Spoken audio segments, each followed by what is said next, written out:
So, ang lakas po ng ulan is 19 millimeter ang ulan namin. So, hindi po ako makapagluto ng barbecue. Actually, hinanda ko na po. May uling na po doon sa loob. So, hindi ako makapagluto. Kaya yan lang. So, ayan po, no, walang makapagpigil sa atin kung magluto tayo ng barbecue. Lakas ng ulan kanina, so meron akong umbrella.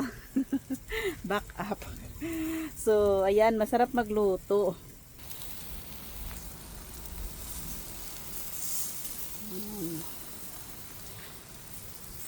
So, ito, nilagyan ko ng barbecue stick para hindi siya mag-curve na letter C. Para hindi tayo mahihirapan sa tumang kalisod.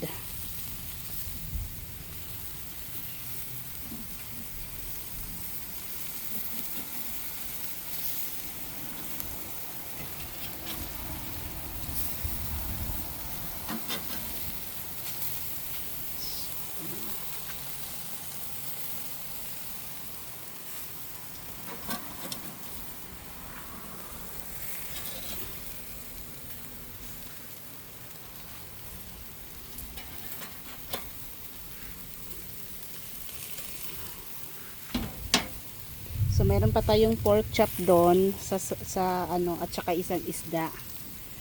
So, ito po ay beef. Yan. So, ayan, no, makulimlim. Makulimlim na naman. Yan. Na naman, pero go pa rin. Meron pa tayong pork chop at isang isda doon. So, paypayan lang natin para maluto talaga, no. So, laban lang, Madamera, para makakain ka ng barbecue. Nag-craving talaga ako ng barbecue. Kaya gusto kong kumain. Kaya nagluto talaga ako. So, ayan. Ayan, umuulan na naman. Umuulan na naman.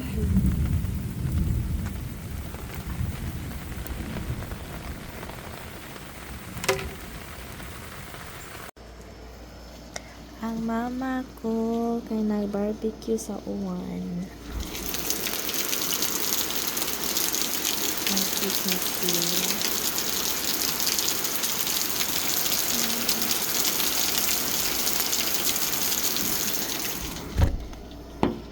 Oops.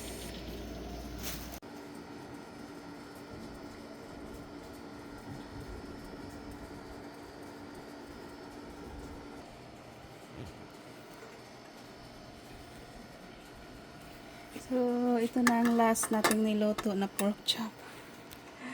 So, ito i-fry na lang natin to. At saka ang isda.